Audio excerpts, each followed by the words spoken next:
One here. Today I want to show you how I'm combating white powdery mildew on my plants. As you can see here, I've got it on the squash plant, and I'm also getting some on my zucchini plant, and I've got some old residue on my pumpkin plant, my Connecticut field pumpkin. I've been dealing with it for the last few days. I'm going to show you how to do it here. Now, one of the ways that you can deal with this, like I said, is to actually pick off your leaves that have white powdery mildew.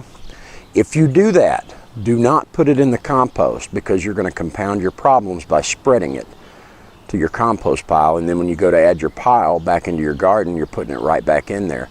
If you pick a leaf, throw it in the trash, bag it, throw it in the trash, get it off your property and get it away from your garden. Okay. The other problem, though, is that when you pick it off, especially on plants like squash, zucchini, and things like that, let me zoom in here and show you. You could be opening the plant up to disease at the point where you picked it off. Especially with these types of plants, which are kind of tubular, and when they get bigger, you know, they've got a nice big opening for bugs to crawl into and for diseases to fester. So there's another way that I'm dealing with this, and I'm going to show you that, and it involves the use of baking soda. Okay, so what I'm going to do is I'm going to take a tablespoon of baking soda, and if the temperature is under 85, you could probably go up to 2 tablespoons, but you would want to test your plants first. But I'm just going to go with the tablespoon because it's been getting kind of hot. I'm going to add water to the pump-up sprayer. It's a 1 gallon pump-up sprayer. I'm going to put a gallon of water to 1 tablespoon of baking soda, and then we're going to go spray the plants. Last week we had several days of rain and moisture and high humidity, and that will certainly increase the spread of the white powdery mildew. I began about 4 days ago to spray this, and I noticed that it was spreading really bad. It started at the bottom and then worked its way up, and it was getting into the leaf stems and all of that. But you'll see here, I've been doing it in the new growth. It's not spreading to it, so it is working.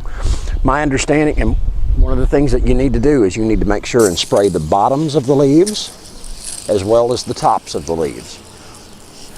And I'm content to do this to control it as long as it's not spreading to further leaves. We'll do it like this.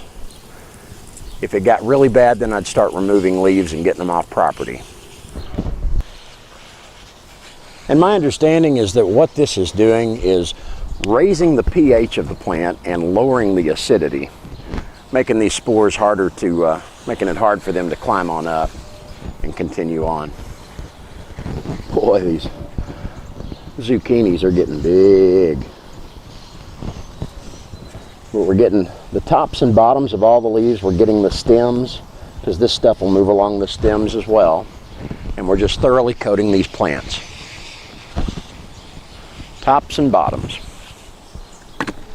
And I'll tell you right now, I have noticed a gigantic slowdown. This stuff was just marching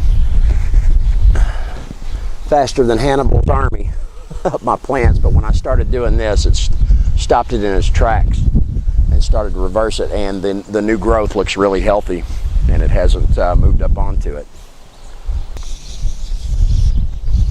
Yeah, I first noticed on this plant that it was growing right in this area, and I started treating it real hard and heavy.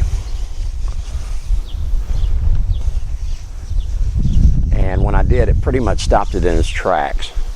It's trying to grow a little bit, but you know, this is the kind of thing that you can spray every other day, every day, if necessary, to control it if you've got a really bad problem. Just make sure, like I said, you test your plants out in one area. It's a cloudy day today. I would also avoid doing it, you know, when the sun's up high.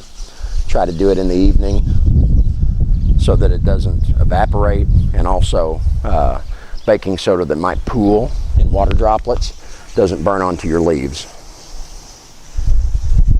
Extremely important, though, get the tops and the bottoms of the leaves. You want every piece of surface covered here, because that Murphy's Law, you know, the one area you don't get covered will be the one area where the spores survive and multiply from there. So just make sure you get it all. Guys, this is Reganite 71. I hope you found this tip helpful, and I hope you have a great spring. We got some bad weather coming in tonight, and hopefully we get through that. And we just keep on growing. Thanks for watching, everybody. Bye-bye.